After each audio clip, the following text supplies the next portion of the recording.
Hallo und herzlich willkommen zum 35. DOK.fest München. A big warm welcome to the 35th edition of the Munich International DOK Film Festival. And it's a huge pleasure to have you all at DOK.fest at home, this very special edition of our festival this year, due to the coronavirus, of course. And we are going to talk to a wonderful team of Swedish filmmakers about their film that is part of our Best of Fests compilation this year. And of course, you can vote for this film for our Kino Audience Award, which is donated by Bayerischer Rundfunk and Dreisat. And now I would love to welcome and introduce the filmmakers of Scheme Birds. First, it's Ellen Fiske. I hope she's there. Hi, Ellen. Hello. Can't hear you right now. Now I can hear you. Okay. Hi, Ellen. Hi, nice to meet you. Hi, nice to be here. And we have Ellinor Hallin. Hello. Hello, nice to meet you. Before we talk about your film, the first question is, of course, how are you, and how are you affected by the coronavirus? I mean, I only read about the Swedish model, and it seems to be a bit different from how we deal with the thing here in Germany. We are actually fine. We didn't catch the sickness, I think. So then we're allowed to go out, and we're allowed to work a little bit. You just need to take it a bit easy and stay away from people, and don't use the subway when you don't need to and stuff. But yeah, you can't really go out in restaurants and bars and stuff. But otherwise, we are pretty free. Mm-hmm. And from what I can see, Ellen, you are in the office, so it seems to be quite normal for you. Yeah, for me it's quite normal because I have this really small office. We're only 5 people here, but I think many people are working from home as much as possible. Mm-hmm. And it's a bit special because we have the Swedish premiere of Scheme Birds is tonight, and we have this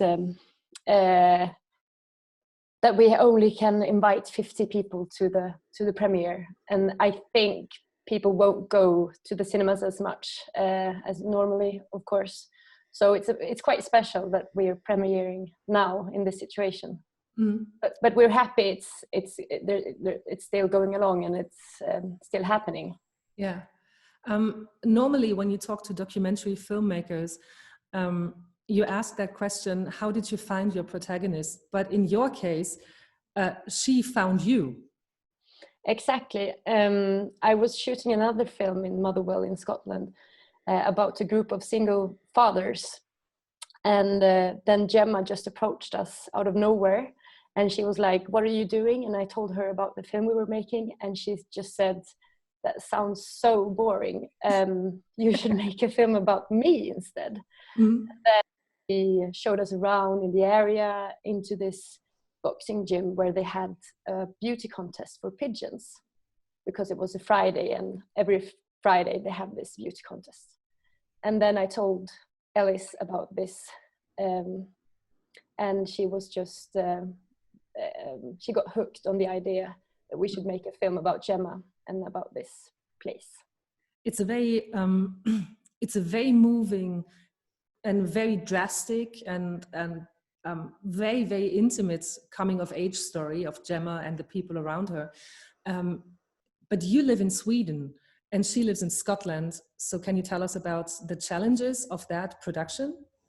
Yeah, of course it was really hard to catch things in the very moment, because things happened and then we were here, and she was also very she didn't keep us updated all the time on things that happened, but we used a method that we filmed what happened before events and after events, instead of, like, for example, when she gave birth to her child, we filmed just a few weeks after instead, and I think it works as good as filming the actual event, because now we caught the consequences instead of the things. So that was our method that came out of the challenge of being there all the time. Mm. And how many years do you actually cover? How many years did you accompany her? We followed her for 4 years, but it was in the summer of 2016. It was most of the events happened then. She met Pat. She got pregnant. Everything that like the most dramatic events happened then, and then we kind of waited for things to happen more. That we waited for her to go and see her friend, and at that point she was the one contacting us, saying that she wanted us to join her when she went to see her friend who was beaten up. Yes. And I mean, that is, of course, the most heartbreaking and very saddening part of your film. What happens to JP? How did they react when they saw the film? JP, Gemma, Pat, I don't know, who else? Yeah, actually, they react a bit different, everyone. Gemma loves the movie because she's not used to films like this. I think she expected more a TV show with a lot of drama and action. Like a reality show, something. Like a reality show. And then she was very happy when she saw the film. And JP and Maria, they were also very happy because the film gave them a voice. And I almost think the film means more to them than to Gemma, because they could see JP before the attack, and it's a good memory and a lot of therapy for them. Mm-hmm. Can you explain the decision with the voiceover? You decided to let Gemma do the talking. So how did that decision come about, and how did you do it? Did you write it for her? Did she write it? That was very clear from the beginning, because the first time we met, she was just so verbally gifted, and everything she said was just magical to us. So we started to do interviews with her, and then we used the material throughout the film because we thought the voice was very powerful. And then sometimes maybe we wanted something very specific. We could ask her, could you describe your grandfather, for instance? And then she would say something, so it's all her words, but sometimes we were looking for something very specific. Yeah, because I was wondering, because it's so perfect the way she speaks and the way she articulates and the way it fits to the film. So I was wondering whether this can be a real interview that you used for it, because it's so on point. So that's why I was wondering. Yeah, but we also built the film around her stories, and we always started the shooting session with an interview. So she told us what happened in her life, and then we got updated, and then we filmed what she spoke about. So the voiceover and the interviews is a guide to her life and a guide to us when we made the film. How did you achieve the level of intimacy that you have? That's also a very common question in documentary filmmaking, I know, but I have very rarely seen anything like this. And especially with teenagers who often, change the way they behave in front of a camera. And I was totally blown away by how your protagonists act, or the way they behave in front of the camera. Was that from the very beginning? I think it changed a bit throughout the filming, because first she was like bragging about her life and what she was going through, and then she really wanted to be part of the film, and then things started to happen to her. She became pregnant, she met Pat, and then we were less interesting to her. So I think then she didn't really care about us doing the film, and I think in that way she kind of forgot about us, and also because we came from the outside, that we were two Swedish girls that she could kind of educate and tell stories to, that would always listen and always come back. And so I think us coming there every now and then made her trust us and want to share her story with us. Mm-hmm. Can you tell me a bit about your collaboration? Because you did DOP, Ellinor, and co-directing.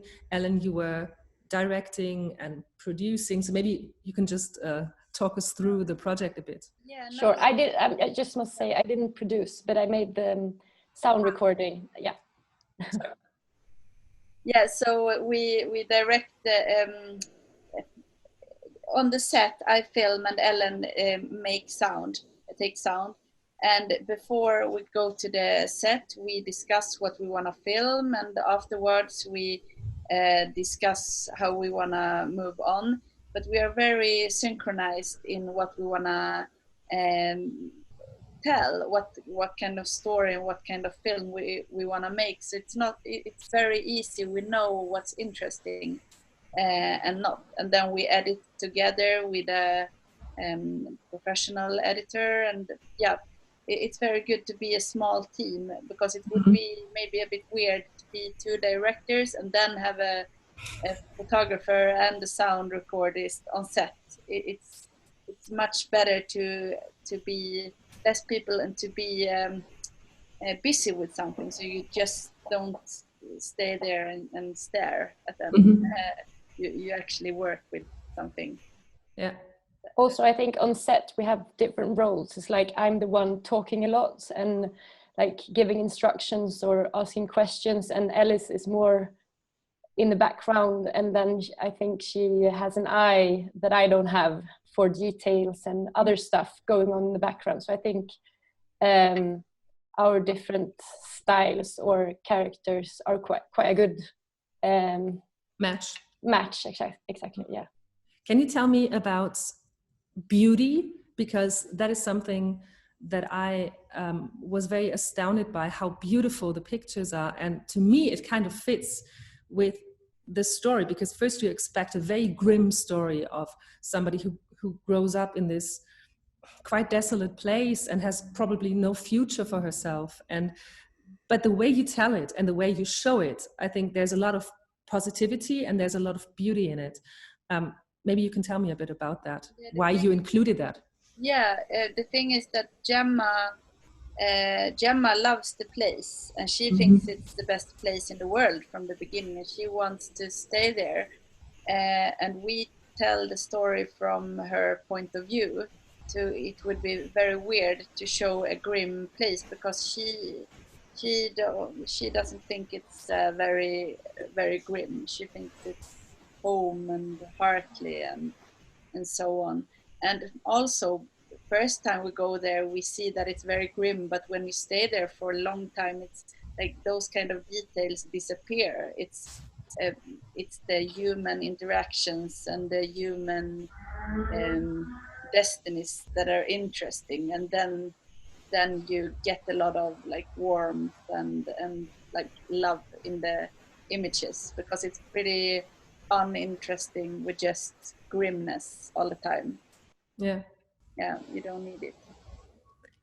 How are they? I mean, do you still have any sort of contact with them? How's Gemma? How's the grandfather? I don't know, has he seen it? How are all these lovely people?